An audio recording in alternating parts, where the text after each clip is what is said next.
Tidak mau dipimpin oleh presiden dan wakil presiden yang curang. Ya udah pergi aja lo, pergi. Udah. Ya, Pergi mantap aja. ini. Betul. Pergi. Tak dukung, pergi saja. Iya. Analoginya sama aja seperti ini. Ada anak kecil, adik kakak lagi berantem, kakaknya nangisin si adiknya. Kemudian ibunya bilang kepada adiknya itu, udah gak usah nangis lagi ya, nanti si kakak gak kita ajak jalan-jalan deh ke Monas. Misalkan begitu. Padahal si ibunya ini ngebohongin si adiknya biar berhenti nangis. Nah begitulah gambaran sidang yang terjadi di MK. Itu sebenarnya sedang menghibur saja para pendukung 01 dan 03, biar nggak teriak-teriak terus, biar nggak demo terus, biar nggak nangis Bombay terus. Pencalonan Gibran tidak sah, melanggar hukum dan konstitusi.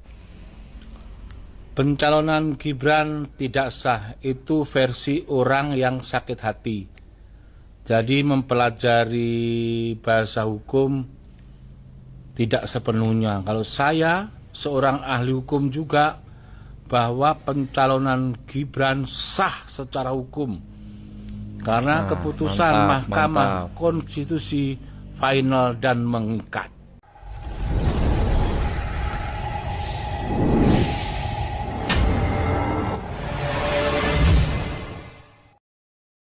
Assalamualaikum warahmatullahi wabarakatuh, saudara-saudaraku sebangsa dan setanah air dimanapun kalian berada. Semoga kalian selalu dalam kondisi sehat walafiat. Berjumpa lagi dengan saya di Sinergi Update. Kami bukanlah buzzer, kami hanya menyajikan keputusan ada di tangan Anda. Ya, teman-teman, kali ini ada video menarik ya. Dan menurut saya sih agak lucu juga. Kali ini videonya datang dari Refli Harun. Jujur ya teman-teman ya, saya secara pribadi sebetulnya merasa lucu ya dengan pola pikir para pendukung Abah. Tidak terkecuali dengan orang yang satu ini ya. Katanya terdidik ahli hukum, tapi kalau ngomong menurut saya pribadi itu jauh api dari panggang ya. Itu menurut saya pribadi. Dan akhirnya terkesan lucu begitu, dan kadang-kadang juga terkesan sombong. Nah, kali ini Bung Refli Harun ini mengatakan bahwa dirinya tidak mau memiliki presiden yang melanggar undang-undang perlindungan anak. Jadi dia tidak mau memiliki seorang presiden yang pernah gitu ya melanggar undang-undang perlindungan anak. Ini maksudnya apa ya teman-teman ya?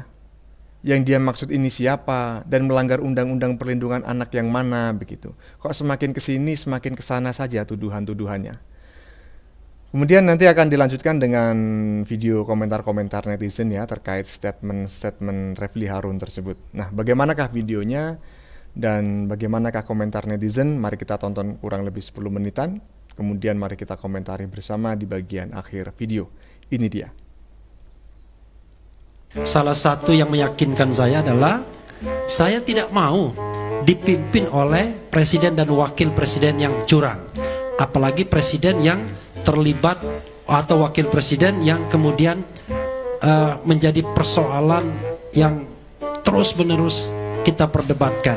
Karena memang KPU dan kita semua seperti kata Bung Rocky melanggar satu undang-undang yang kita lupa, yaitu undang-undang tentang perlindungan anak. Iya, ternyata bukan presidennya ya teman-temannya yang melanggar undang-undang perlindungan anak, tetapi yang melanggar undang-undang perlindungan anak itu adalah KPU-nya. Saya pikir presidennya. Maaf. Oke. Lanjut. Pencalonan Gibran tidak sah, melanggar hukum dan konstitusi. Pencalonan Gibran tidak sah, itu versi orang yang sakit hati. Jadi mempelajari bahasa hukum tidak sepenuhnya. Kalau saya seorang ahli hukum juga, bahwa pencalonan Gibran sah secara hukum karena keputusan Mahkamah Konstitusi final dan mengikat. Di mana letak tidak sahnya? Ya, letak tidak sahnya adalah karena pengumuman itu disampaikan dasarnya dasar sakit hati, dipecat jadi komisaris 2 kali. Itu namanya Refli Harun. Kamu mau keluar-keluar sampai manapun, Percuma kalau yang kamu bahas hanya Gibran doang. Tahu nggak? Ya teman-teman ya, dipecat 2 kali sebagai komisaris ya, tahu sendirilah kalau sudah dipecat 2 kali itu bagaimana kualitasnya ya teman-teman ya. Nah barusan adalah seorang yang juga kemungkinan ya orang yang mengerti hukum lah, kuliah di Fakultas Hukum, atau mungkin dia juga seorang pengacara gitu kan, mengatakan bahwa keputusan MK itu ya tadi itu mengikat ya, sehingga Gibran itu sah. Nggak sah dari mananya. Lanjut. Tidak mau dipimpin oleh presiden dan wakil presiden yang curang. Ya udah pergi aja lo, pergi. Udah. Ya, Pergi mantap aja. ini. Betul, betul. Pergi. Tak dukung, pergi saja. Iya. Jadi sepele ya, kalau nggak mau dipimpin oleh seorang presiden yang beginilah, yang begitulah, faktanya itu dipilih oleh sebagian besar masyarakat Indonesia dan ya akhirnya menjadi presiden Indonesia. Kalau nggak setuju ya sudah, keluar saja. Gitu loh, pergi saja.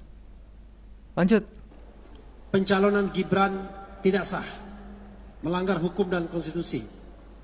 Dan itu sudah dikonfirmasi dengan ahli. Dan Ahli mudah-mudahan mana? logika ini akan diperkuat lagi dengan pemanggilan DKPP dan lain sebagainya. Pak Refli Harun, pengacaranya Anies Muhaimin, kalau memang pencalonan Gibran ini tidak sah, tidak sesuai dengan hukum dan konstitusi, kok ndak ada bukti. Terus gugatannya kok ditolak sama MK? Ini MK loh.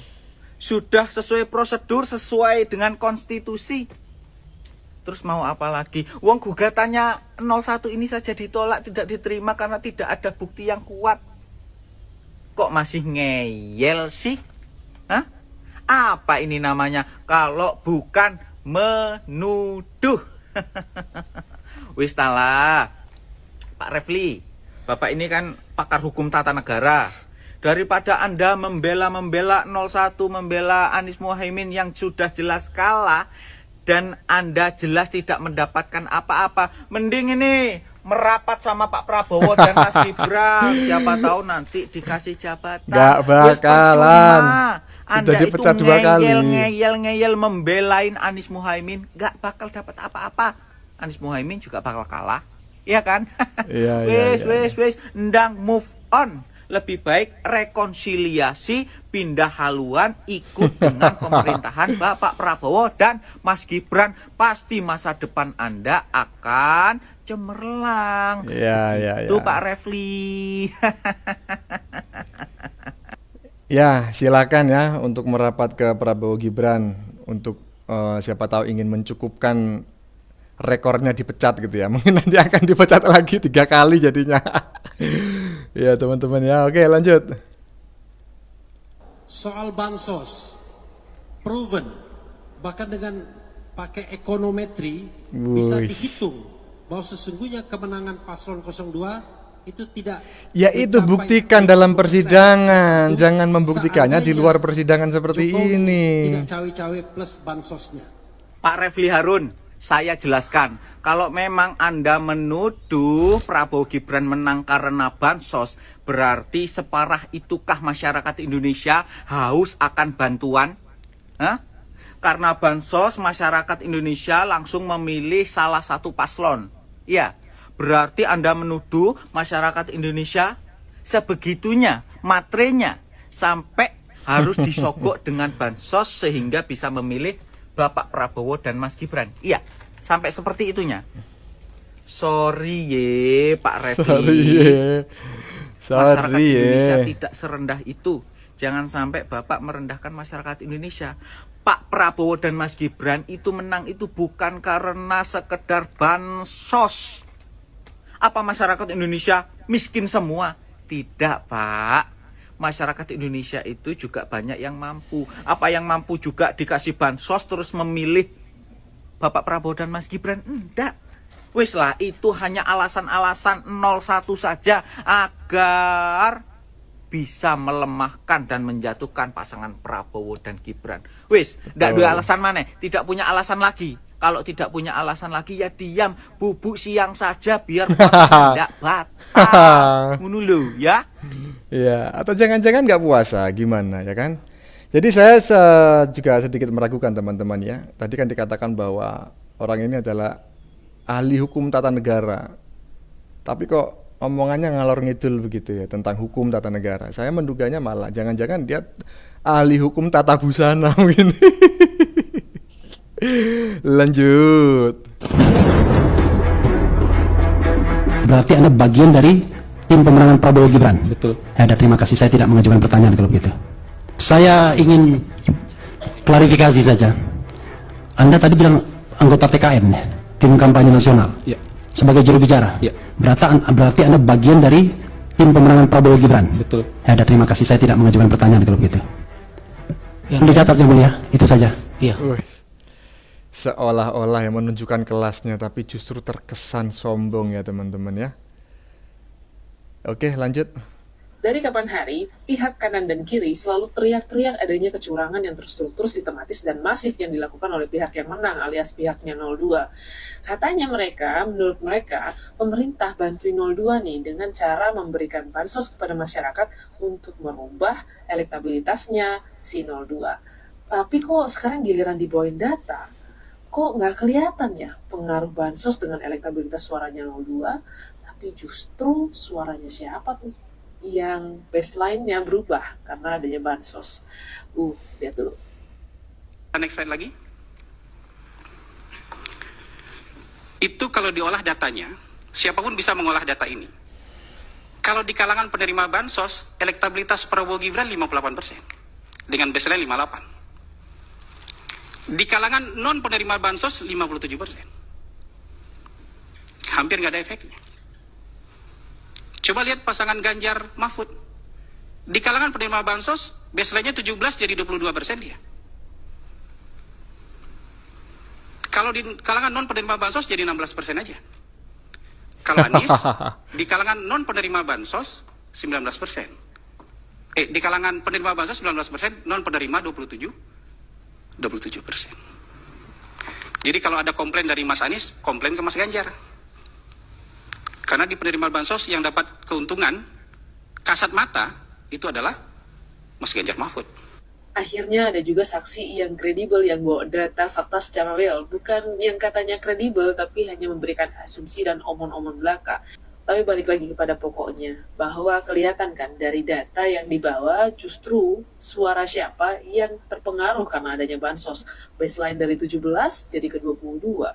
Gitu masih nyala-nyalain orang lain katanya orang lain. Dan kalau memang mau saling salah-salahan, yang berubah-berubah itu salahin aja yang kayak token listrik yang suaranya paling kecil dan semakin kecil semakin nyaring bunyinya. Nah udah ya, silahkan berantem berdua. Ya teman-teman ya, sudah kita saksikan bersama siapa yang terpengaruh oleh bansos sebetulnya. Itu tadi nggak salah Hasan Hasbi atau siapa ya, lupa saya namanya, itu membacakan data yang dimuat oleh Litbang Kompas kalau nggak salah. Oke, lanjut. Sebenarnya pakar hukum 01 dan 03 itu paham betul bahwasannya MK itu adalah untuk menggugat hasil akhir. Contohnya begini, hasil KPU akhir punya hitungan kalau Prabowo itu dapat 90 juta, kemudian Anies dapat 24 juta suara. Kemudian pihaknya Anies punya hitungan sendiri juga bahwasanya sebenarnya Prabowo itu dapat 60 juta dan Anies itu dapat 70 juta. Kemudian diadulah mana versi yang paling benar, apakah versi KPU atau versi Anies. Itu sebenarnya fungsi MK. Jadi apa dong? Mereka itu kok malah curhat bansos di MK? Yaitu sama analoginya sama aja seperti ini. Ada anak kecil, adik kakak lagi berantem, kakaknya nangisin si adiknya. Kemudian ibunya bilang kepada adiknya itu, udah nggak usah nangis lagi ya, nanti si kakak nggak kita ajak jalan-jalan deh ke Monas. Misalkan begitu. Padahal si ibunya ini ngebohongin si adiknya biar berhenti nangis. Nah begitulah gambaran sidang yang terjadi di MK. Itu sebenarnya sedang menghibur saja para pendukung 01 dan 03 biar nggak teriak-teriak terus, biar nggak demo terus, biar nggak nangis Bombay terus. Ya teman-teman ya, namanya saja kan permohonan sidang sengketa hasil pemilu ya. Yang disengketakan kan hasilnya. Ya, tapi terserahlah. Lanjut. Sidang gugatan hasil Pilpres kemarin di MK sedang berlangsung dan ada hal yang terjadi. Sangat menarik. Kubu 03 mempertanyakan apakah Pak Gibran lebih pantas daripada Pak Yusril untuk mendampingi Pak Prabowo di Pilpres kemarin. Dan jawabannya saya coba memakai logikanya Pak Prabowo. Karena Pak Prabowo memilih Pak Gibran secara langsung, berarti jawabannya pantas. Yang nggak pantas itu Bapak 03. Karena Bapak 03 tidak ditunjuk oleh Pak Prabowo. Sekali lagi, saya tidak menjelekan Bapak, tapi saya menjawab berdasarkan pikiran ya Pak Prabowo. Jadi tolong ya, jangan tersinggung ya pendukung-pendukungnya 03. Saya sekali lagi banyak yang DM, banyak yang teror, cuma saya tidak peduli. Banyak yang bilang saya buzzer. Amin, tolong sampaikan supaya saya dibayar. Amin. Iya. Ya, silakan ya, Asundong itu tadi ya teman-teman ya. Ya, itu tadi teman-teman sudah kita saksikan bersama beberapa video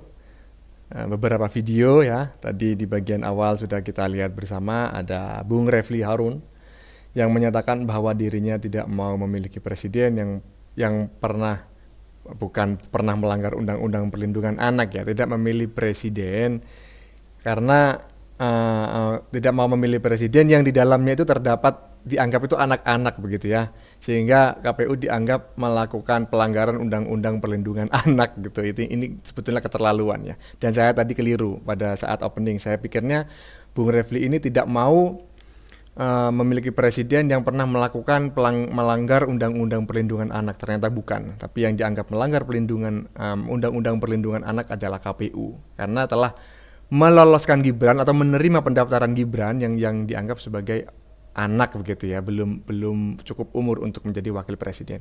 Nah, semakin kesini semakin terlihat seperti orang mabuk ya teman-teman ya, para pendukung 01 ini ya. Tadi juga kita mendengar bahwa Bung Refli mengatakan bahwa pencalonan Gibran itu tidak sah katanya. Ya gimana tidak sah? Katanya melanggar konstitusi loh. Padahal itu putusan MK. MK itu Mahkamah Konstitusi ya kan. Nah, berarti kalau yang mengeluarkan itu, yang memutuskan adalah MK ya berarti sudah sesuai konstitusi gitu. Karena nama lembaganya saja MK, Mahkamah Konstitusi. Dan kemudian langsung dikomentari oleh netizen tadi yang kelihatannya juga dia pakar hukum. Kalau memang tidak sah, kenapa tidak dipersoalkan sejak masa pendaftaran dulu ya? Lagian katanya pakar hukum ya, Bung Refli ini kan katanya pakar hukum tata negara. Seharusnya kan dia juga tahu bahwa keputusan MK itu mengikat dan tidak bisa dibatalkan. Ya cara membatalkan putusan MK ya dengan membuat putusan yang baru. Ini pakar hukum sekolahnya sebetulnya sekolah di mana sih? Yang salah dosennya atau memang dia dulu suka bolos pada saat kuliah? Atau jangan-jangan dia pakar tata busana? Oke, kita lanjutkan video selanjutnya.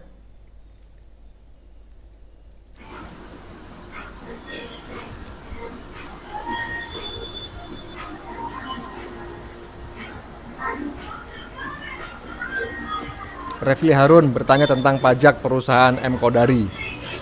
Buka substansi perkara di sidang MK. Refli Harun lucu. Refli Harun jadi gemoy. Lagi-lagi kesaksian Kodari semua membantahkan 01 dan 03. Dan kini saatnya pendalaman dan bertanya oleh para pihak. Tadi pihak pemohon 01 yaitu Refli Harun memberikan pertanyaan yang cukup pribadi menyinggung tentang pajak perusahaan oleh perusahaan Kodari yaitu indikator. Saya pikir ini pertanyaan apa ya? Pertanyaan recehan yang tak punya korelasi dengan substansi apa yang disaksikan oleh ahli, kesaksian oleh ahli. Masa seorang pakar penasihat hukum bertanya tentang pembayaran pajak perusahaan? Sepertinya pihak 01 Rapli Harun tidak memiliki pertanyaan lagi yang substantif yang bisa mendukung permohonannya. Tadi waktu Hasan Hasbi bersaksi, 03 yang membawa ke dalam perasaan, yaitu menyampaikan seorang anak didik menghina seorang guru. Cukup lucu-lucu memang. Rapli Harun bisa bertanya tentang pajak, substansi lah ditanya. Masa? Aduh, sadis. Lucu. Semua dibantah. Memang Qodari ini ketawanya itu tajam, ya. Lanjut kita lihat respon dari Qodari. Ya, inilah ahli hukum tata negara ataukah ahli hukum tata busana. Ya teman-teman, barusan adalah momen netizen ya. Ini saya lupa namanya, ini dari Medan ini tadi barusan mengomentari Rapli Harun ya yang sedang semacam menyerang Ahmad Qodari ya secara pribadi ya, saat Ahmad Qodari ini hadir di sidang MK beberapa waktu lalu sebagai seorang saksi. Sebetulnya kedua orang ini adalah bersahabat teman-teman ya, tetapi terlihat sekali Rapli Harun pada kesempatan tersebut menyerang Ahmad Qodari secara pribadi dengan menanyakan pajak perusahaan yang didirikan atau yang dimiliki Ahmad Qodari sampai saat ini ya. Yang seharusnya hal itu tidak perlu dilakukan oleh seorang pakar hukum dalam sebuah persidangan karena itu tidak masuk dalam substansi persidangan gitu ya. Oke, lanjut. Nah, ternyata sudah habis teman-teman ya. Sudah kita lihat bersama video menariknya sekaligus menggelitik ya. Yakni video yang datang dari seorang yakni video tentang Rapli Harun ya, tentang Rapli Harun yang menurut saya agak lucu. Karena jujur ya teman-temannya, saya secara pribadi sebetulnya merasa lucu dengan pola pikir para pendukung Abah, tidak terkecuali atau termasuk pula di dalamnya ini adalah orang yang sedang kita lihat sejak tadi di konten ini. Katanya terdidik ya, ahli hukum, tapi kalau ngomong menurut saya pribadi itu jauh api dari panggang ya. Seperti yang disampaikan Ahmad Qodari. Ini seperti murid yang durhaka kepada gurunya. Dan akhirnya terkesan lucu dan di beberapa momen justru terkesan sombong lah begitu. Tetapi itu adalah pendapat saya pribadi dan saya tidak menuduh sebetulnya itu adalah sekedar ya image yang muncul dalam pikiran saya, dan saya mohon maaf jika itu dianggap keliru ya. Intinya semua video sudah kita tonton bersama tadi ya teman-teman ya. Bagaimana menurut kalian? Keputusan ada di tangan Anda, silakan tulis di kolom komentar, baik Anda yang setuju maupun yang tidak setuju dengan isi konten ini. Sebelumnya saya memohon maaf jika dalam penyajian konten ini ada kata-kata yang menyinggung, kurang tepat penggunaannya, atau ada data yang dianggap keliru atau salah. Saya memohon maaf yang sebesar-besarnya. Jangan lupa like, share, dan subscribe bagi yang belum subscribe. Kita jumpa lagi di lain video. Salam NKRI.